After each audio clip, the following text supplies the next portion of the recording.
ভাওয়ালের ইতিহাস মানেই আমরা মনে করি ভাওয়াল রাজাদের কিচ্ছা কাহিনী, কিন্তু এখানে গাজীদের আছে প্রায় 500 বছরের শাসনের ইতিহাস।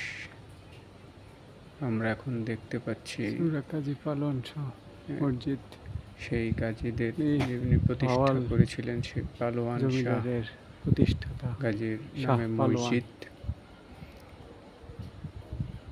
এই 500 বছরের ইতিহাসে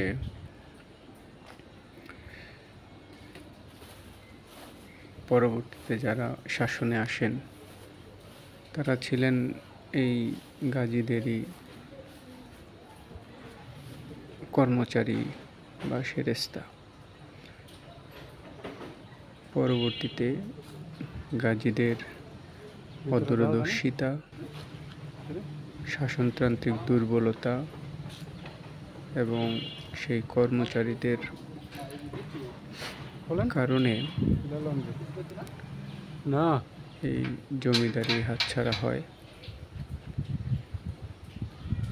ভাওয়াল পরগনা সুন্দর প্রায় 600 মাইল পর্যন্ত বিস্তৃত ছিল। দক্ষিণে ছিল বুড়িগঙ্গার উত্তর পার, উত্তর দিকে ব্রহ্মপুত্র নদ,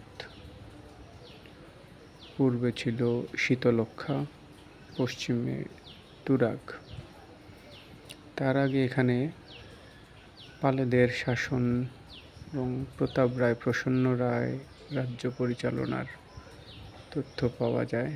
এখন যেই আমরা কবরটা দেখতে পাচ্ছি এটি বিচারক বা কাজীর কবর।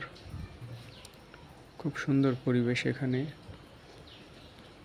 নতুন করে সাজানো আছে, পুরানো তেমন কিছু নাই।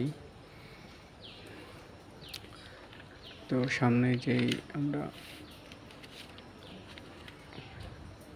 দেখতে পাচ্ছি যেই মিনারটা বা কবরস্থানগুলো, সামনে যে বড় কবরটা দেখা যাচ্ছে এটি মূলত ভাওয়াল গাজীদের যিনি এখানে আসেন সেই পালোয়ান শাহর কবর।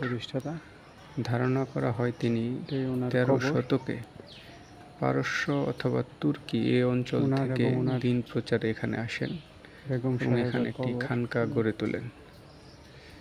তার পরবর্তীতে উনি দিন প্রচার করতে থাকেন।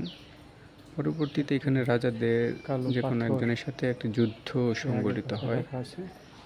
সেই যুদ্ধে তিনি জয়লাভ করেন এবং পরবর্তীতে সেই যেহেতু যুদ্ধে জয়লাভ করলে গাজী উপাধি দেওয়া হয়, তাই তিনি গাজী উপাধি লাভ করেন এবং সেখান থেকেই মূলত এই গাজী বংশের পথ চলা। এখানে দুইটা কবর দেখতে পাচ্ছি, একটা হচ্ছে তার মহান বাণী পালোয়ান শাহ গাজীর মানুষের মধ্যে ছড়িয়ে দেন, তার বেগম দলে দলে তার কথা ইসলাম কবর। এখানে দুইজনের কবর সমাহিত আছে। এখানে পুরানো তেমন কিছু নেই, শুধু একটি আপনারা দেখতে পাচ্ছেন যে একটি সুন্দর পুরানো পাথর আছে এখানে, খুব পরিচর্যা করে রাখা হয়েছে, সুন্দর দেখতে। এটা মূলত কালীগঞ্জের চৌরা গ্রামে এখানে তাদের বসতি ছিল, এখান থেকেই তাদের গাজী বংশ পরিচালনা করা হতো। পরবর্তী ভিডিওতে আরও জানানো হবে।